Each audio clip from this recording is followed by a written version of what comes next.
Vamos a hacer unos espagueti aglio e olio. Es una de las recetas de pasta más sencillas y además, personalmente, una de las que más me gustan.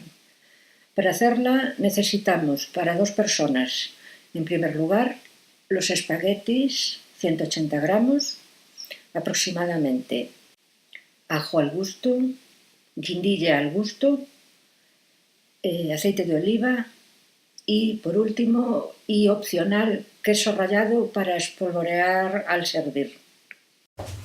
En primer lugar, vamos a poner agua a hervir, agua con sal suficiente, eso es al gusto, y también con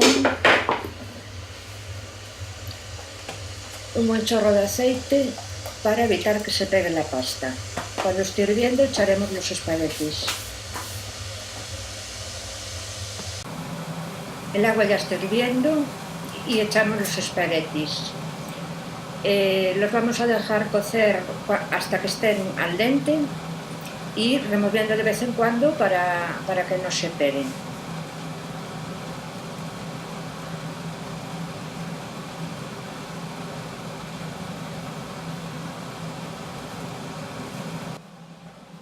Una vez cocidos, cortamos la cocción con un chorrito de agua fría y después los escurrimos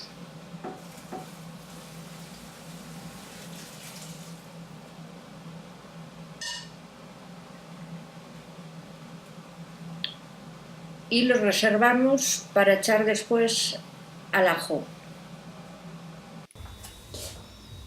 Ponemos a calentar aceite de oliva para dorar los ajos y la guindilla.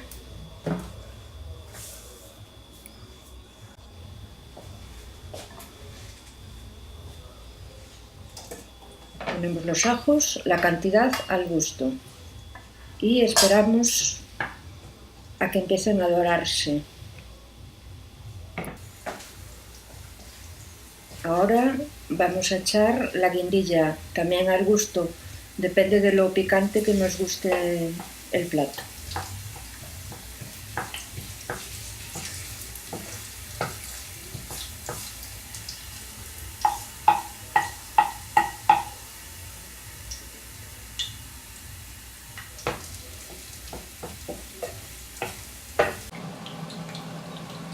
Ahora que ya están dorados los ajos, no queremos que se quemen, incorporamos los espaguetis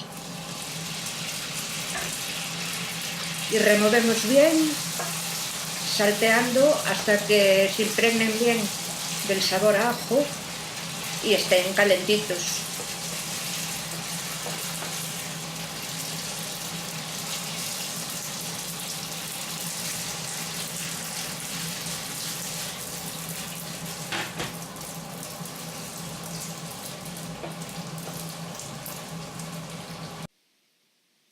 Por último servimos espolvoreados con queso rallado, si nos gusta, si no los dejamos sin él.